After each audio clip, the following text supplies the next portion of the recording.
Bien le bonjour, j'espère que vous allez bien. On se retrouve aujourd'hui pour une vidéo entre écailles. Entre écailles, c'est notre émission podcast où on discute pendant 1 heure avec un de nos invités de choix. Aujourd'hui, l'invité, c'est un membre de l'équipe Loma Wild. C'est notre responsable entomologie, c'est-à-dire que c'est lui qui s'occupe des insectes de notre salle tropicale. Allez, bonne vidéo, profitez bien.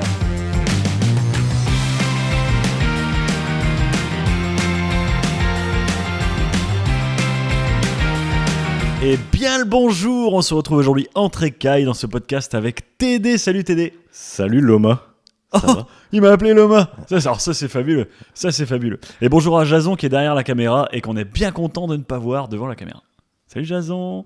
Alors aujourd'hui on va parler entomologie. TD, c'est quoi l'entomologie ?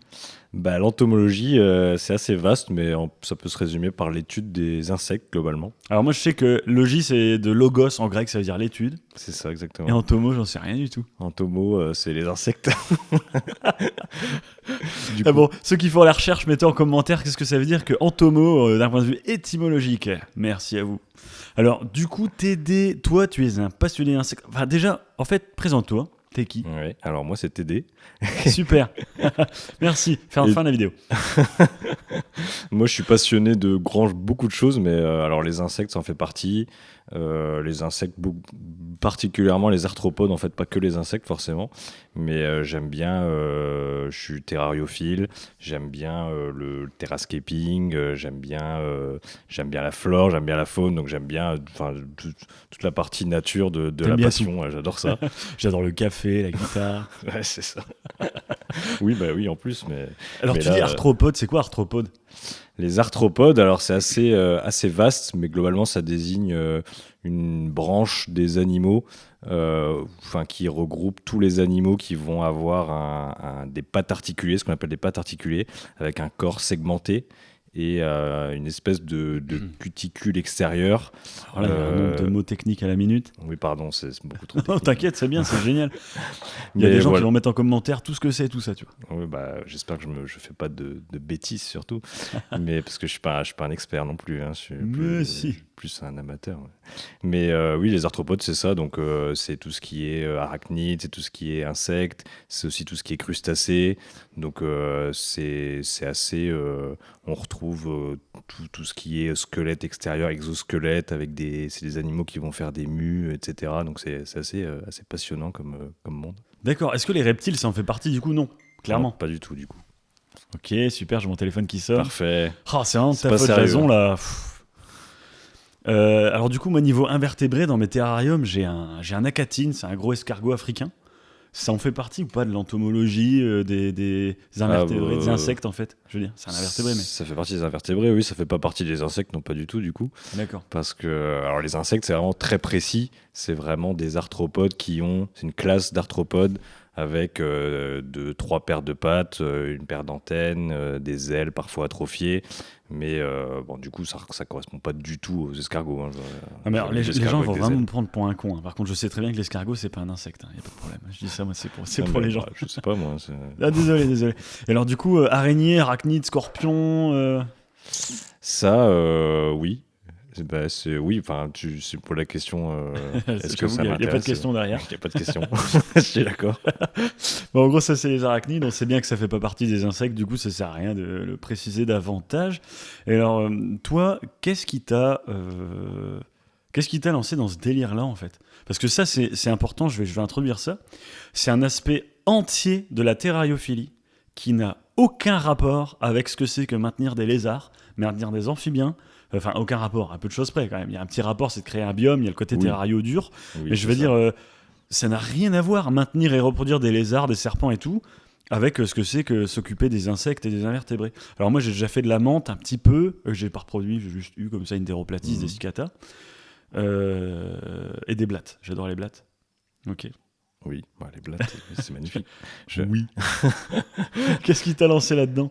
Moi, les arthropodes, ça me passionne. C'est vraiment le côté, je sais pas, on dirait des machines vivantes avec leur squelette, leur exosquelette, là, leur mue, etc., leurs petites pattes articulées partout. On dirait, c'est quelque chose qu'on n'a pas l'habitude de voir en fait autour de nous. Il y a un côté Digimon. On en voit beaucoup, mais on n'en voit pas à échelle humaine en fait. Et si on s'imagine pas quelque chose qui ressemble à ça à échelle humaine, quoi. Et oui, c'est ça. Il y a un côté, bon, peut-être pas Digimon, mais il y a un côté un peu machine, quoi. Et c'est ça déjà visuellement, du coup, c'est hyper intéressant à regarder. Et puis il y a aussi l'aspect comportement qui est intéressant. Parce que c'est des espèces. Enfin, déjà, il y a énormément d'espèces différentes. Il y a énormément de diversité. Je crois que c'est le plus grand de tous les. Alors, comment on dit la clade, c'est quoi? C'est ordre, c'est quoi? Les insectes, c'est une classe. C'est la plus. Je sais que les arthropodes, en tout cas, c'est le plus grand groupe qui existe, quoi. Oui, c'est ça. En termes de nombre d'espèces, ça doit être. Je crois qu'on est sur quelque chose du genre 1 million d'espèces recensées, comparé à, je pense, 55 000 espèces de vertébrés, quoi. Donc, non, c'est fou. Et même plus que les plantes, quoi. C'est ce qui est incroyable, parce qu'on se dit que les plantes, c'est quand même extrêmement diversifié. Mais, il y a plus d'arthropodes d'espèces d'arthropodes que de plantes. Oui. Ça, c'est fou, ça. En recensé, oui. Mais oui, et du coup, enfin, la diversité, c'est quelque chose d'intéressant, puisque ça donne en fait des comportements assez incroyables et atypiques. Et c'est ce qui fait que même à élever, en fait, on a quand même accès à des comportements et des habitudes qu'on n'a pas l'habitude de voir dans d'autres, par exemple chez les lézards ou quoi. Et, C'est-à-dire je sais pas, au niveau des parades de reproduction chez certaines araignées, au niveau du comportement de chasse aussi de certaines araignées, de certaines mantes, des choses comme ça. C'est des choses assez uniques, quoi. Et même au niveau de la reproduction, de l'incubation, c'est pareil. Et même au sein de la classe des insectes, on a des comportements et des choses assez différentes. Par exemple, on a des insectes qui vont évoluer sous forme d'œufs, de larves, de nymphes, etc. On a d'autres qui vont être plutôt qui vont avoir leur état, quasiment leur forme adulte assez tôt, mais ils vont juste être plus petits et qui vont évoluer, qui vont grandir comme ça. Donc même dans la classe, il y a pas mal de choses différentes. Et qu'est-ce qui caractérise du coup l'insecte? Tu parles d'insectes et tout ça. Si tu dis qu'au sein des insectes, déjà, rien que la reproduction, l'incubation des œufs et tout, le développement, la nymphe et les phases et ça, ils sont différents au sein des insectes. Du coup, qu'est-ce qui caractérise l'insecte? Ça va être quoi la différence? Pourquoi une araignée, c'est pas un insecte? Pourquoi un mille-pattes, c'est pas un insecte? Qu'est-ce qui va caractériser ça, en fait?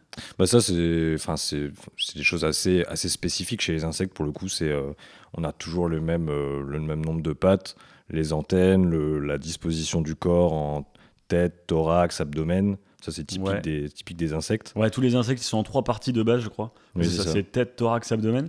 Et je crois qu'ils ont tous des ailes plus ou moins développées. Ils peuvent être atrophiés, mais il y a toujours au moins des vestiges d'ailes. Il y a au moins des vestiges d'ailes, oui, ça c'est sûr.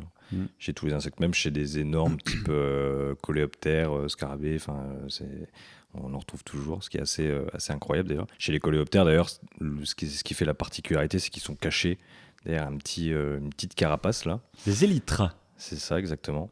Ouais. C'est comme la porte c'est les portes de McLaren. On les ouvre en élytres et c'est parce que c'est inspiré des coléoptères. Ah oui, c'est bon à savoir ça.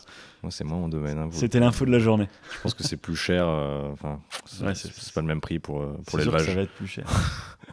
Mais oui, et du coup, ça c'est typique des insectes. Après, chez les araignées, c'est pareil, c'est assez spécifique.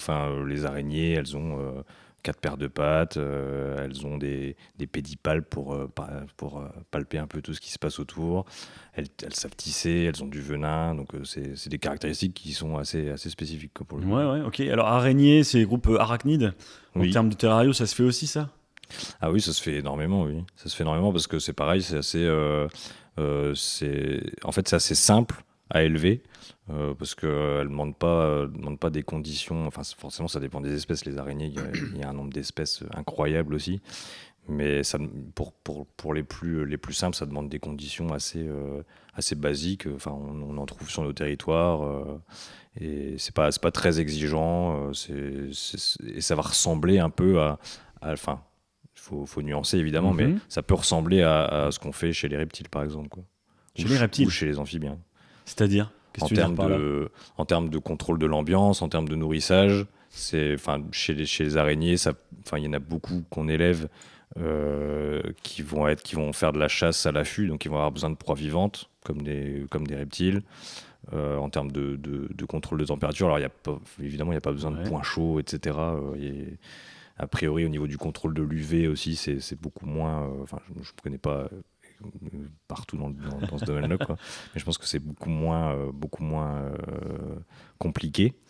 Mais finalement, en termes de terrariophilie, c'est des choses qui sont adaptables facilement, quoi. Alors quand tu dis pas compliqué et tout ça, genre si tu devais t'adresser à un débutant là tout de suite, on va l'appeler Newbie, on va l'appeler Jason, un gros débutant. D'accord. Imagine, salut Jason, ça va bien? Il te dit bonjour TD, voilà, j'aimerais bien commencer à avoir une araignée ou un arthropode, allez. Il veut un arthropode, par quoi il commence? Comment ça marche? Qu'est-ce qu'il lui faut? Oh, bah là, il y a du choix, je pense, chez les arthropodes. Pour un débutant. Déjà, je pense que tu peux élever des araignées chez toi, hein. Il y en a pas mal, hein. Il y a de quoi faire, ou des fourmis, tu vois. Il n'y a pas besoin de terrarium. Mais après, si tu veux vraiment faire de la terrariophilie. Bon, alors désolé, on a eu un petit problème caméra, on reprend, pas de problème, c'est parti. Alors TD, je disais, donc imagine qu'il y a un débutant, Jason, voilà, ça fait plaisir de l'appeler Jason, ça me fait vraiment plaisir. Ça marche. Il te demande ce qu'il faut pour commencer, voilà, t'as dit qu'il y avait du choix? Oui, il y a beaucoup de choix. Ouais. Après, ça dépend ce qui passionne notre petit Jason, évidemment. Mais alors, Tout petit Jason. c'est sûr que y a tout ce qui est isopode, donc tout ce qui est cloporte, il va y avoir les blattes, il y a les phasmes, il y a les menthes, il y a les araignées, donc il y a vraiment beaucoup de choix. Après, forcément, en général, ce qui passionne le plus les gens, c'est plutôt ce qui va être menthe, araignées ou des insectes des insectes des araignées assez atypiques qu'on n'a pas l'habitude de voir, quoi. Pour moi, la base, c'est le phasme, hein. Quand j'étais petit à l'école, il y a toujours un terrarium, un truc avec des phasmes, tu vois, c'est le truc de base pour moi, c'est le plus Oui, facile. le phasme, c'est clair que c'est l'élevage de base des insectes. Maintenant, c'est vrai que ça passionne pas toujours les gens. Enfin, il y a les gens qui s'imaginent que le phasme, c'est le phasme bâton tel qu'on le connaît, qui vient d'assez loin en plus, hein, mais c'est le phasme qu'on retrouve dans tous nos élevages de SVT. Bon, puis moi, j'aime bien les phasmes bâtons. Oui, non, mais c'est stylé, ça se camoufle bien, c'est assez intéressant à observer. Mais il y en a beaucoup qui disent que c'est des bâtons, quoi. Donc, c'est pas forcément un grand intérêt. Moi j'adore aussi, hein, mais c'est vrai que parmi les phasmes, il y a vraiment des choses hyper intéressantes, même pour des débutants, qui sont assez simples. Alors, c'est-à-dire, partons sur les phasmes là. Qu'est-ce qu'il y a de bien en fait? Alors, les phasmes, il y a une espèce qui est assez réputée, assez connue dans l'élevage, qui s'appelle l'Extatosoma tiaratum, qui, donc en français, c'est le phasmatiar. Ouais, moi je dis phasme scorpion, mais ouais. Ou le phasme scorpion avec sa façon de se déplacer, là, qui ressemble un peu à un scorpion. Il remonte sa queue, ouais. C'est ça. Bon, Magnifique. Il fait pas aussi peur qu'un scorpion, en vrai. Je pense qu'il est moins dangereux. Mais oui, ça, c'est assez simple pour commencer. Après, enfin, globalement, les phasmes, c'est assez facile à élever. Il faut faire attention quand même parce qu'ils ont besoin, en fonction de leur provenance, ils ont besoin d'un certain climat. Donc, il faut faire attention à l'hygrométrie, il faut faire attention à la température. Ouais. Mais pour les phasmatiars, c'est à température ambiante. Pour peu qu'on ait une salle un peu chauffée, évidemment. Ouais. Ils peuvent se convenir facilement. Ils ont Alors pas besoin chauffer à combien? Entre 22 et 25 degrés, ça va aller. Il ne faut pas descendre Classique. en dessous de 20 degrés, quoi. Mais c'est des phasmes qui visent dans les forêts du nord-est de l'Australie. Et du coup, ils se conviennent assez bien, même à température ambiante ici, c'est assez simple. Et ils sont assez atypiques pour des phasmes. Là, pour le coup, ça ressemble pas du tout à des bâtons, hein. C'est vraiment des gros engins avec des pics un peu qui font peur au premier regard. Ouais, puis c'est gros, hein. C'est un gros machin hein, quand même. Là, on est sur un truc plus gros que certains lézards, quoi. C'est vraiment, c'est fatos, quoi. Ah oui. Et puis ça pique pas mal, donc je pense que certains lézards, s'ils le mangent, ils auraient des surprises. Ah, ils vont douiller, ouais. Et puis en plus, enfin même ça vit très bien ensemble, quoi. Donc pour leur reproduction, c'est assez simple. Ils sont grégaires, ouais. Ouais, ils sont grégaires. Ils n'ont pas besoin forcément d'énormément d'espace. Alors faut quand même, quand on a quelques individus, faut quand même pouvoir, qu'ils puissent se déplacer pour trouver leur nourriture, etc., quoi. Et pareil en termes de nourriture. Alors moi j'en ai, ils sont assez difficiles. Ils mangent beaucoup de ronces. Mais en principe, ils mangent des ronces, ils mangent du chêne, du lierre, des choses comme ça. Donc c'est des choses qu'on peut trouver assez facilement chez nous. Donc tu vas dans ton jardin, tu ramasses des ronces, en fait, Voilà. et tu vas leur mettre dans le terrarium, quoi. Voilà, c'est ça. Et après, ils se débrouillent, ils se déplacent de ronce en ronce. Ils font leur petite vie. Faut faire gaffe quand tu les changes, du coup, hein, parce que tu peux embarquer un phasme. Ah oui, surtout qu'ils aiment bien. Enfin, ils sont assez passifs. Des fois, ils font même le mort, en fait. Dès qu'ils se sentent un peu agressés, ils font semblant d'être des cadavres. Ah ouais, carrément. Ouais, pas forcément les phases matières. Enfin, ça arrive, mais sur d'autres espèces, c'est assez commun. Mais effectivement, enfin, oui, il faut faire attention, mais c'est pas non plus. Faut changer régulièrement de nourriture, quoi. Mais sinon, en termes d'entretien, c'est pas incroyablement difficile, quoi. D'accord, ok. Alors moi, j'avais testé avec un copain. Enfin, c'est lui qui m'avait parlé de ça. Il avait testé de mettre des UV sur les faces matières. Et en fait, ils ont une couleur basiquement qui est très très palote, un peu beige et tout. Il a mis des UV, puis ils sont devenus rouges. Oui, ça c'est possible. Après, l'impact des UV sur les insectes, moi je connais pas trop. Je pense qu'ils en ont pas besoin déjà pour vivre, mais effectivement, enfin les insectes et les phasmes en particulier, c'est des insectes qui sont réputés pour leur mimétisme. Donc je pense qu'effectivement, quand ils sont dans des environnements comme ça, avec des UV, bah, ils ont tendance à choper probablement des couleurs pour peut-être se fondre dans l'environnement. Je ne sais pas exactement comment ça peut marcher. Moi, je sais qu'avec ces phasmes-là, ça c'est un truc j'ai jamais vu en vrai, mais apparemment ça marche. C'est quand ils grandissent avec du lichen. Alors c'est que quand ils sont, enfin pas encore à l'état adulte. Quand ils grandissent avec le lichen, ils ont tendance à choper des petites...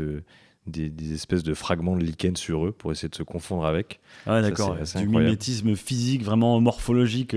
Ah oui, c'est ça, à la croissance, du coup. C'est incroyable. Ça disparaît à l'état adulte, mais à la croissance, ils arrivent à choper ça. Mais c'est ça que j'aime bien, moi. Tu vois, chez les insectes, les arthropodes et tout, c'est un monde magnifique, en fait. Plein de choses. Ça fait presque penser à certains aspects de l'aquario, je trouve, avec des animaux vraiment uniques qui font des choses folles comme les pieuvres mimétiques, des trucs qui changent de couleur à fond et tout. C'est assez surprenant. Et c'est marrant parce que dans la terrario, c'est jamais trop mis en avant en fait. L'entomologie, tout ce qui est invertébré et tout. Pourtant, c'est très commun. C'est très très commun. Je veux dire, avoir des insectes que tu vas acheter, des phasmes et tout, c'est hyper commun. Les menthes, il y a pas mal de menthes qu'on retrouve globalement dans toutes les animaleries spécialisées, on va dire. Et ça me fait super plaisir de faire un podcast là-dessus. C'est quelque chose, je pense, qu'il faut mettre en avant et bien donner envie aux gens. Il faut bien faire comprendre en fait que la terrariophilie des arthropodes, c'est un truc hyper cool. On observe des choses qu'on n'observera jamais ailleurs en fait. Qu'avec comme là, le fait qu'il y a du mimétisme physique qui se fait en fonction de là où ils vivent, de ce qu'ils mangent, de machin, c'est complètement fou.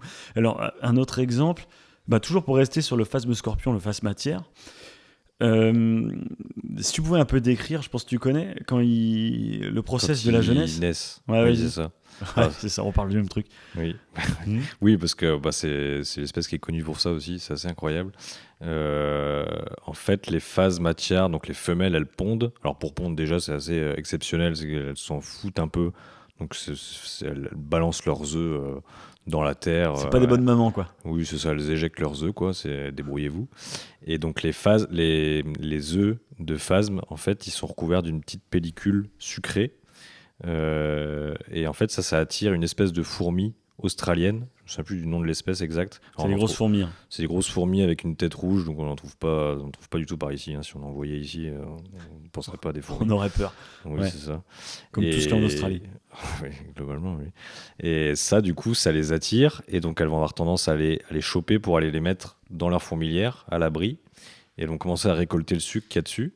Et quand il n'y aura plus de sucre, elles vont cacher les œufs.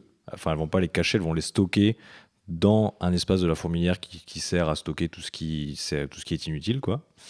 Et donc les œufs vont vraiment rester à l'abri. Le débarras des fourmis. Oui, c'est ça, c'est le débarras, c'est la décharge, quoi, décharge publique.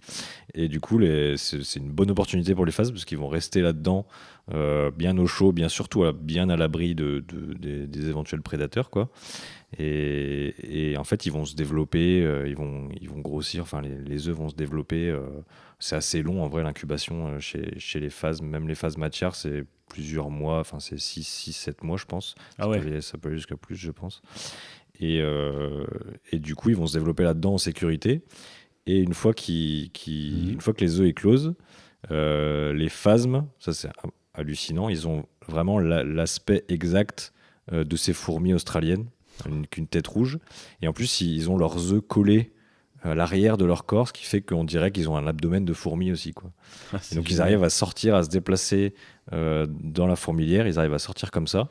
Ils se font pas trop agresser, donc ils arrivent à sortir de manière assez sécurisée, même s'il faut pas qu'ils restent parce que bon, ils ont pas l'odeur d'une fourmi pour autant. Ouais, c'est ça, au niveau des phéromones, je sais pas quoi. Oui, les fourmis elles se rendent vite compte que ça, je sais pas, c'est pas une fourmi. Ouais, mais c'est quand même fou. Je veux dire, là, c'est fou. Le bébé il a pas du tout l'apparence d'un phasme, quoi. Il ressemble à une fourmi. Oui, et une fourmi qui vit à dans côté la de lui, quoi.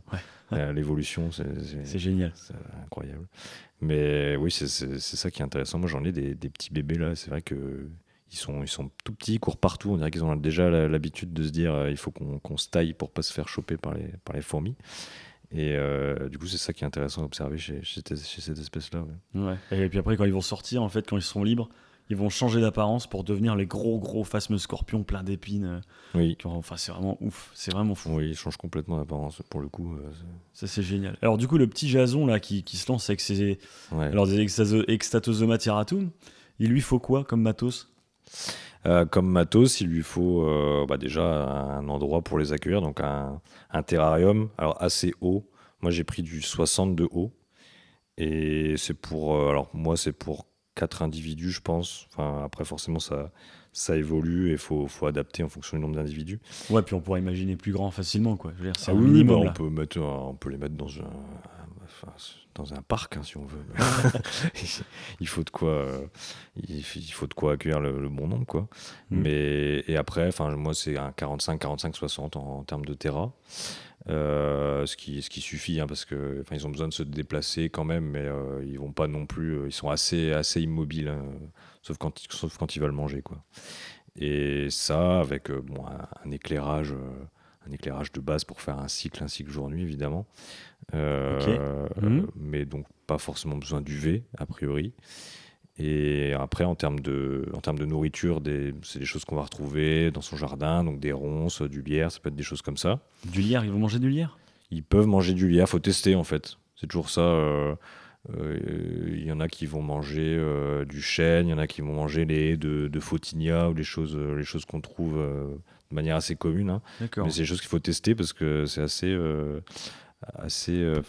imprévisible. Il dit assez commune, hein, pour ceux qui savent ce que c'est des Photinia, mettez-le en commentaire, moi j'en ai aucune idée. J'ai jamais entendu parler de Photinia toute ma vie. Il y en a partout.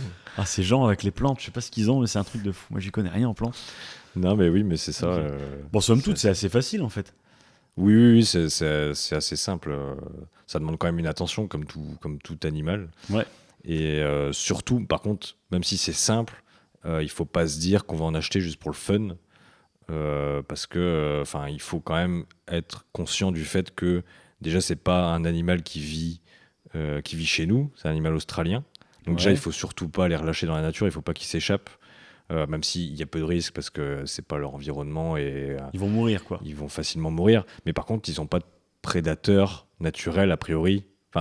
Je pense que, il y en a qui seraient intéressés, mais de base, c'est pas, c'est pas leur milieu. Il peut se passer des choses non prévues en fait, des effets chaotiques.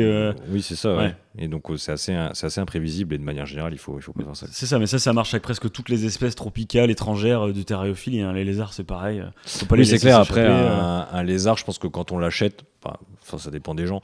On est peut-être un peu plus attentionné au fait précautionneux. Voilà, c'est ça. Et puis il va peut-être s'échapper moins facilement aussi, quoi. Alors que les phasmes, on peut se dire bon, j'en ai marre, il y en a trop, ils se reproduisent trop vite, donc je vais les laisser dans la nature. Ça coûte combien un phasme comme ça? Oh, ça dépend des boutiques, mais c'est pas extrêmement cher. Je pense que trentaine d'euros, on peut avoir quelques individus, quoi. Je pense qu'une femelle adulte, ça doit être dans ces prix-là. Ouais. Je me souviens plus exactement, mais. Ok. T'aurais une boutique à conseiller? Boutique à conseiller, moi je les ai eus chez Reptilis, évidemment, nos amis de chez Reptilis. Mais après c'est assez commun. Reptilis, ils en font assez régulièrement. Ils font ça, ils font des Heteropteryx dilatata, qui sont des énormes phasmes. Je pense que ça fait partie des plus grands phasmes, des plus massifs en tout cas. C'est le phasme géant de Malaisie. y a Mitsui qui... et Ouais, il y a le chat qui se balade là. Le chat qui a envie de manger du phasme, apparemment. Ouais. Mais ils font régulièrement des petits phasmes. Après, il y a pas mal de boutiques. Moi, j'ai une préférence pour... au-delà de Reptilis, hein, bien sûr. Saint Reptilis. Moi, j'aime bien eBugs. C'est une boutique qui fait que des arthropodes et qui est basée à Anzin, dans le nord, du coup. Mais qu'est-ce qu'il y a comme chose dans le nord? C'est génial, cette région. Il y a beaucoup de choses dans le nord, hein, ouais. Mais c'est assez cool, hein. Mais il y a une grosse communauté aussi, ça, c'est assez intéressant. Ouais, c'est clair. Et Venez voilà. dans le nord. Venez dans le nord. Pour tous les nordistes, vous mettez un commentaire. Vive le nord.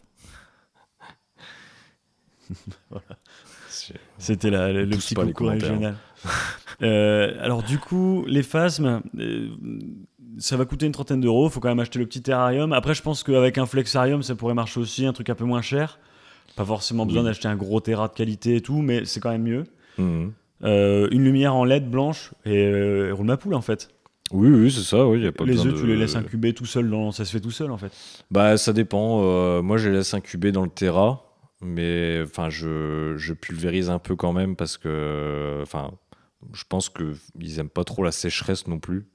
Mais éventuellement, si on veut vraiment être précautionneux, on pourrait les extraire et les mettre à part au moins pour les surveiller, quoi. Parce que sinon, s'ils sont dans le terra, c'est assez compliqué. Mais enfin, moi, ils se plaisent. Enfin, là, ils éclosent assez facilement dans le terra, quoi. Ok. Bon, je te propose qu'on fasse une petite pause pub et on se retrouve tout à l'heure. Ça marche? Allez. Allez, à tout à l'heure les gens. Pour cette première pub Loma Wild, on tient juste à vous mentionner la création de notre compte Tipeee. Il est destiné à ceux qui veulent nous filer un coup de main. L'aventure Loma Wild n'est pas sans frais. Ça fait 1 an qu'on donne notre maximum pour créer un contenu de qualité et avoir des choses intéressantes à montrer. Comment ça fonctionne? C'est super facile. Vous cliquez sur le lien Tipeee qu'on a mis en description, vous allez dessus, vous mettez un tip, vous pouvez déposer la somme d'argent que vous voulez, vous gagnez les récompenses qu'on vous a mis à disposition, et nous, ça nous file un gros coup de main. Sur ce, un grand merci, on compte sur vous.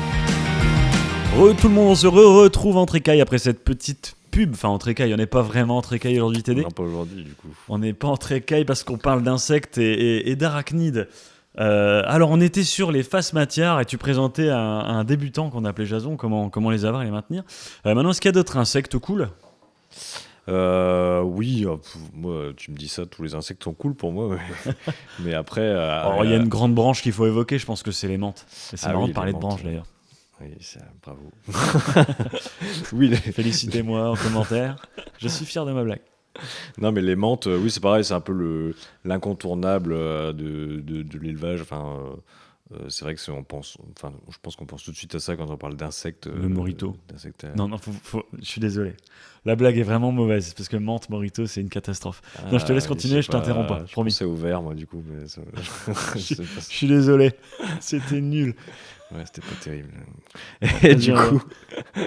Et du coup, pour les menthes, oui, c'est pareil. Alors les menthes, c'est pareil. Enfin, il y a une grosse diversité d'espèces et il faut faire attention parce que il y a vraiment des choses à prendre en compte. Là, pour le coup, en termes de température, ça dépend des espèces, mais je pense qu'il faut plus respecter tout ce qui est température jour, température nuit. Il faut faire attention à pas mal de paramètres sur l'hygrométrie, etc. Enfin, même s'il y a des phases où on a les mêmes problématiques, hein, mais au niveau des menthes, par exemple, la menthe de base à laquelle on pense, c'est la menthe orchidée. Moi, je pense que c'est pas forcément une menthe de débutant. C'est-à-dire que c'est bien d'avoir déjà une première expérience avec des menthes un peu plus simples. Mais c'est vrai qu'en termes d'animal, d'élevage, c'est assez impressionnant parce qu'elles ont un comportement, elles ont une façon de se déplacer, une façon de se tenir, de tenir droite. On dirait qu'elles sont hyper fières. Puis la mimétique de la fleur, quoi, de l'orchidée. Oui, c'est ça. Pour la menthe orchidée, oui, c'est assez spécifique en plus. C'est ça qui est incroyable. Mais après, il y a tellement de menthes différentes. Moi, j'aime bien quand elles sont marron, couleur feuille morte, c'est magnifique. C'est ce que je préfère. C'est vrai que j'avais une Déroplatis dessicata. Un peu démoniaque, quoi, c'est ça. Je sais pas. On peut parler diabolique en parlant de démoniaque. Il y a la fameuse menthe du diable. La menthe du diable, oui, qui est assez incroyable en termes de. Dolomantis diabolica. Ça va être une des plus grosses menthes. Elle vit en Afrique, je crois. Ouais. Et effectivement, celle-là, elle est assez compliquée. Moi, j'ai essayé d'en faire. Et je pense qu'elle a dû manquer de place ou de. Moi, j'ai essayé de la faire dans un terrarium 20-20-30. Et à l'état adulte, il faut plus grand, évidemment. Elle n'a pas eu le temps d'arriver jusqu'à l'état adulte, malheureusement. Mais c'est vrai que c'est des menthes qui ont besoin de beaucoup d'espace. Elles ont besoin de certaines conditions de température qui vont changer au fur et à mesure de leur croissance. L'humidité, c'est pareil pour faire leur dernière mue, pour faire leur, au pluriel, hein, leur dernière mue. Il leur faut pas mal d'humidité parce que sinon elles vont rester bloquées et ça peut Pour en plus ça peut mouvoir. facilement les Alors tuer, moi je quoi. trouve que cette menthe-là, l'Idolomantis diabolica, c'est de loin la menthe la plus stylée que je connaisse, la plus belle, la plus prestigieuse et tout, mais très très loin devant la menthe orchidée pour moi.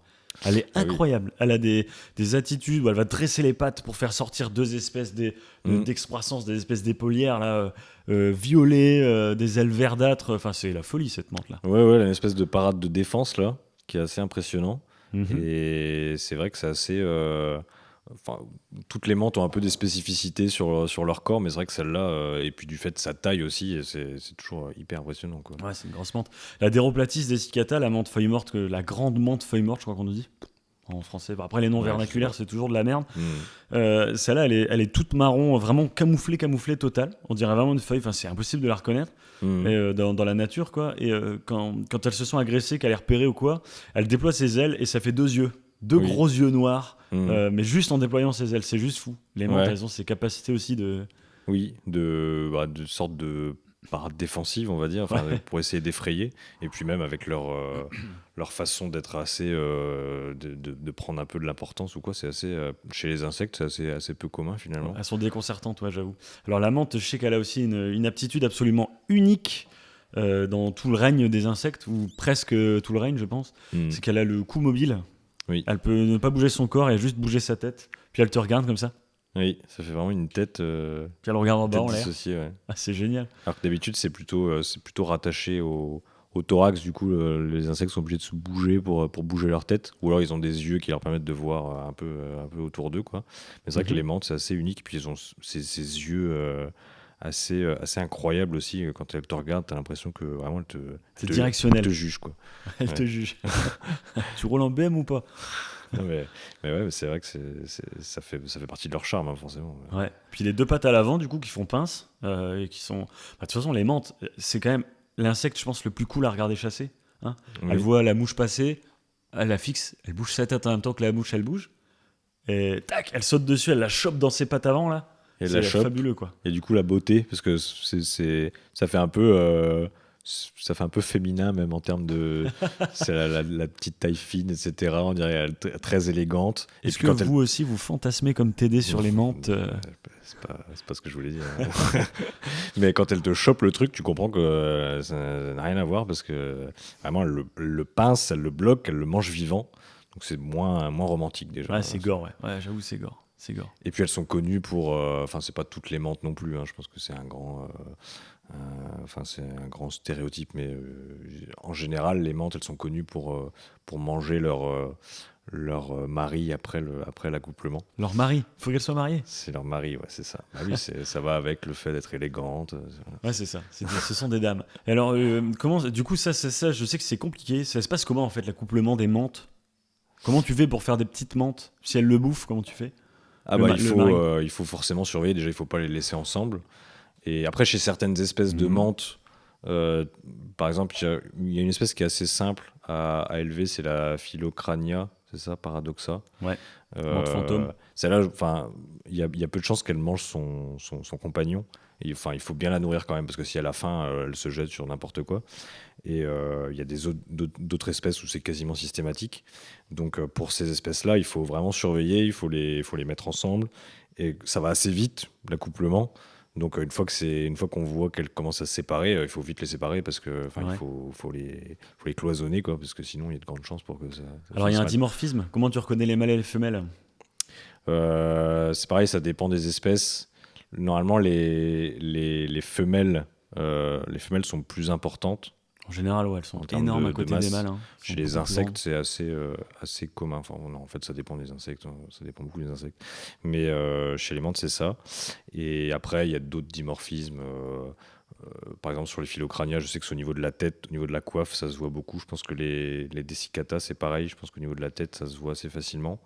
Et puis, je pense qu'au niveau des ailes aussi, en général, les ailes des femelles sont souvent plus atrophiées, plus petites, alors que les ailes des mâles sont plus développées. Bah, en général, les femelles sont quasi incapables de voler, en fait. Oui, c'est ça, c'est sont plutôt beaucoup les trop mâles, lourdes. parce qu'ils ont besoin de rejoindre facilement les femelles. Donc, Ouais. ils s'en servent pas beaucoup normalement. Mais... Alors pour la dessicata, en fait, je pense que c'est comme beaucoup de mantes. En fait, la femelle, elle a un abdomen hyper large, hyper vénère. Elle est très très massive.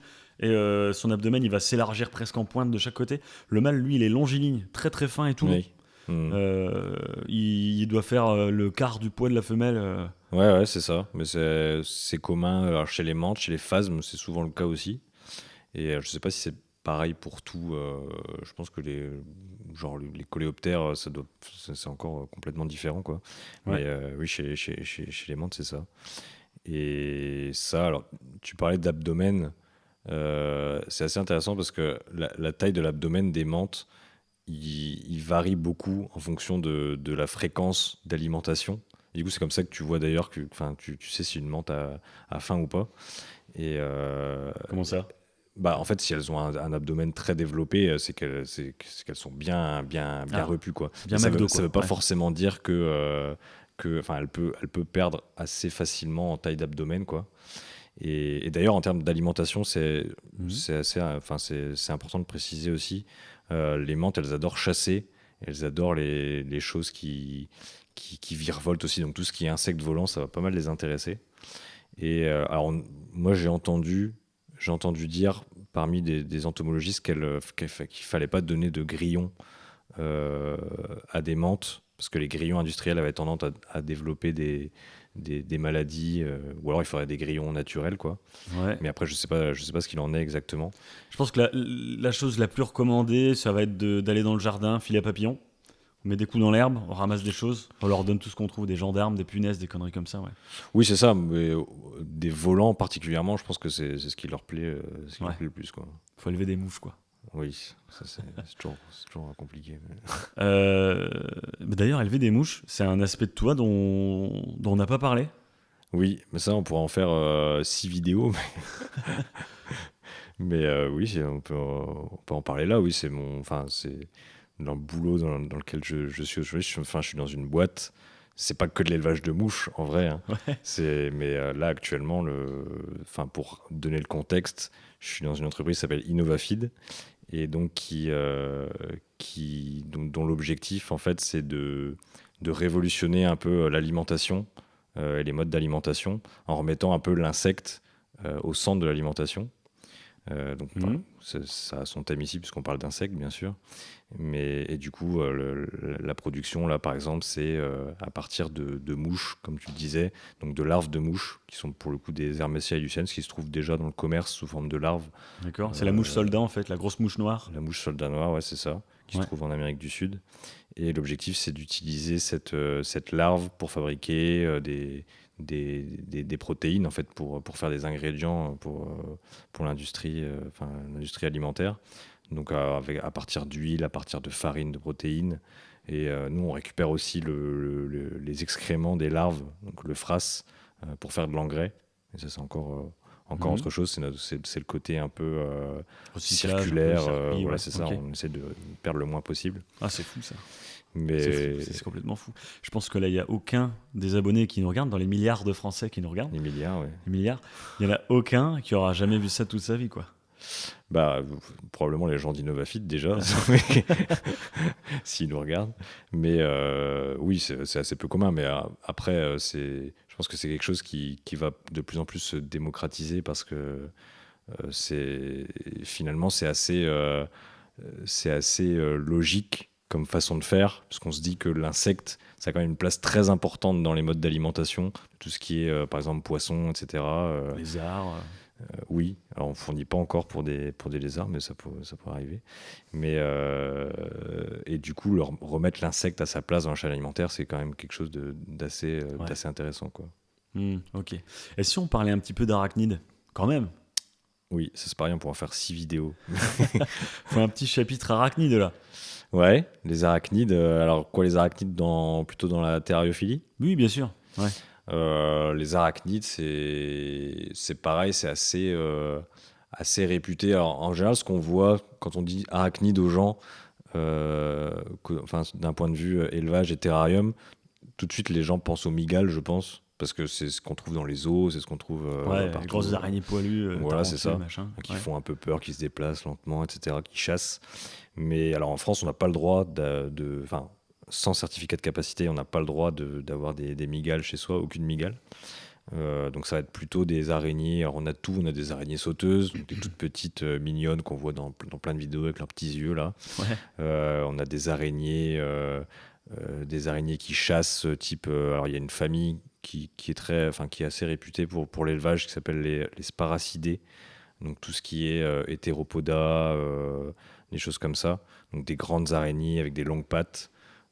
Qui chassent à l'affût, en fait, qui tissent très peu. Et elles sont assez impressionnantes. Ouais, elles sont magnifiques. Et je prends la fameuse hétéropoda David Bowie.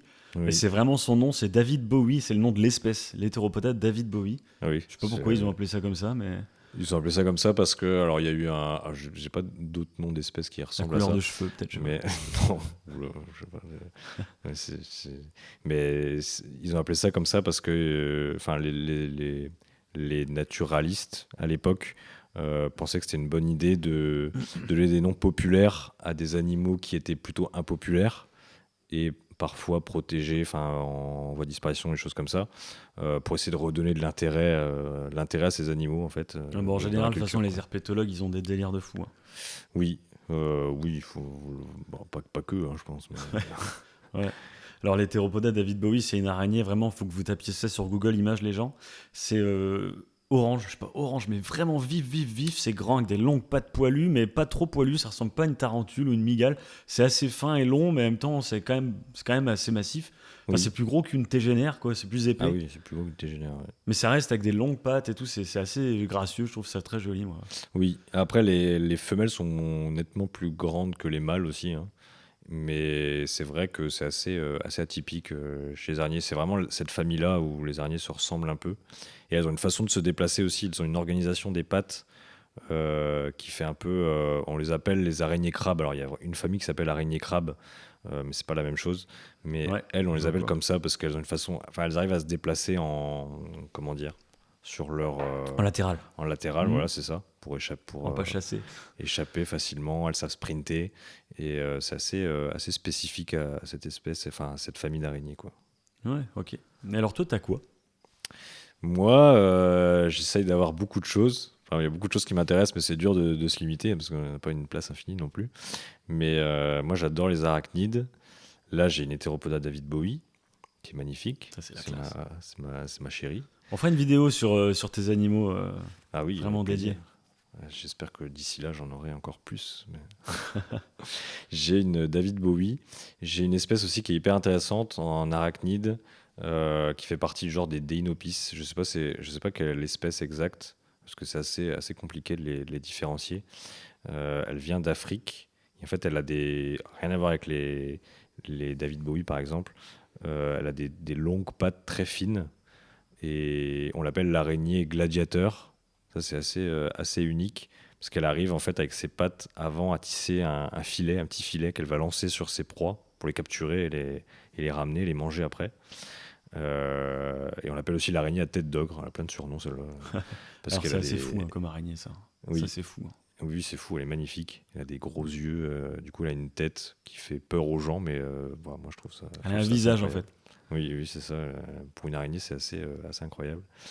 Et donc ça, j'ai des petites araignées sauteuses, donc les fameuses Phidipus regius, Ouais. qui font partie c'est assez classique dans les araignées sauteuses, hein. Alors, quand même, pour mentionner la Phidipus regius, je pense que c'est l'araignée qui réconcilie toute personne non initiée avec l'araignée. Elles sont trop mignonnes, elles sont Oui. trop gentilles. C'est génial comme truc, ça. Oui, elles sont. Après, ça peut surprendre parce qu'elles sont quand même assez vives, Mais souvent, on dit aux arachnophobes d'essayer ça parce qu'elles sont mignonnes, quoi. Donc, c'est pas l'image qu'on se fait des tégénères et des grosses araignées. Lui, Miguel, Goliath, qui mange des enfants au petit-déj. Oui, c'est ça. Mais oui, du coup, pourquoi pas, hein, si ça peut régler des problèmes d'arachnophobie. C'est pas forcément le but, je pense. Mais oui, elles sont intéressantes et c'est vrai qu'elles sont très mignonnes. Et elles ont un comportement pareil de chasse assez incroyable où elles vont faire une sorte de petite, pas une parade parce que c'est pas ça, mais tu les vois essayer de danser. Elles vont attendre que la proie se mette de dos, quoi. Donc elles vont passer derrière, elles vont faire des petits mouvements et au bout d'un moment tu vas les voir vraiment sauter dessus, quoi. Et c'est assez vif. Et du coup, à observer, c'est hyper cool, quoi. C'est fabuleux. Ouais. Oui. Alors ta dernière acquisition, par exemple, c'est quoi ? Ma dernière acquisition, c'était c'est une Cerbalus aravaensis. C'est une araignée, c'est une Sparacidée aussi, donc la même famille que les Hétéropoda. Ça se voit d'ailleurs à la forme de l'araignée. Mais pour le coup, elle n'a rien à voir. L'Hétéropoda David Bowie, c'est plus vient de Malaisie, alors que la Cerbalus, c'est assez précis. C'est une araignée plutôt dans un climat désertique. Plutôt vers celle-là elle vient d'Israël et c'est les araignées qui ont besoin du coup de climat désertique, donc elles ont besoin d'un sol chaud à peu près à 28 degrés, etc. Et elles sont magnifiques. Elles ont des longues pattes très fines avec un énorme corps. Je crois que c'est la plus grosse araignée du Moyen-Orient, donc c'est assez incroyable comme araignée aussi. Ah, d'accord, ouais, c'est une espèce d'araignée terrestre blanche en fait. Oui, qui vit un peu sur le sable, je crois, un truc comme ça. Oui, elle vit sur le sable et sous le sable aussi, parce que de temps en temps, elle s'enfuit sous le sable pour essayer soit pour se reposer, soit pour mieux capturer ses proies. Mais c'est le même principe que les David Bowie en termes de chasse, c'est de la chasse à l'affût, elle tisse très peu, donc c'est assez unique pour le coup. Ah, c'est génial. Par contre, la David Bowie, elle est arboricole. Bon, c'est bien t'aider. Franchement, tu penses pas qu'il faut remotiver les gens à aimer les araignées quand même, hein, les gens ? Il faut acheter des araignées. Commencez, essayez. Il faut les motiver. Alors pas forcément les acheter, mais déjà ne pas les tuer, c'est déjà une bonne chose. Ah oui, alors ça c'est clair. Parce que les araignées, même chez soi, déjà elles apportent beaucoup de choses. Elles chassent les nuisibles, type moustiques, etc.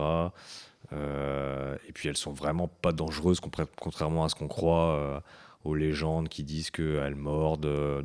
Par exemple, les tégénères, qui sont les grosses araignées des domiciles, là, c'est quasiment impossible qu'elles s'attaquent à l'homme comme ça.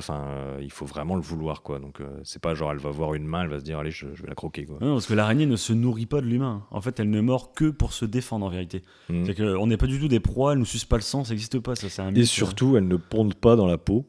Ça c'est pareil, ça n'existe pas, ça ne s'est jamais vu, parce qu'elles sont pas équipées pour pondre dans la peau en fait. Elles vont avoir tendance plutôt à pondre dans des endroits, soit dans des cocons de soie, des choses comme ça, dans des endroits où elles savent que leurs œufs sont safe, quoi. Donc dans un truc qu'elles connaissent pas jamais. Puis en plus elles sont pas équipées pour aller percer la peau et venir pondre leurs œufs dans la peau. Donc ça c'est une grosse légende, quoi. Mais faut pas s'inquiéter pour ça. Enfin. Moi j'avais vu des vidéos bizarres pourtant là-dessus, où il y a des gens qui se plaignaient de ce genre de choses. Alors ça peut arriver si jamais il y a peut-être des muqueuses ou des choses comme ça où c'est à l'air libre et du coup, mais je pense que c'est extrêmement rare. Et après il n'y a pas que des araignées qui font ça. Je pense qu'il y a peut-être d'autres insectes qui font ça, mais pour moi les araignées c'est pas le cas, quoi. Ou alors c'est des gens qui veulent s'éclater. Des gens qui veulent s'éclater. Ce sera le mot de la fin. Merci Tédé pour ce super podcast. Moi j'adore. J'espère qu'on aura l'occasion de retravailler ensemble sur des sujets comme ça, sur les invertébrés, parce que je compte vraiment mettre ça en avant. Et on dit au revoir à tout le monde. Et puis force à vous. Salut.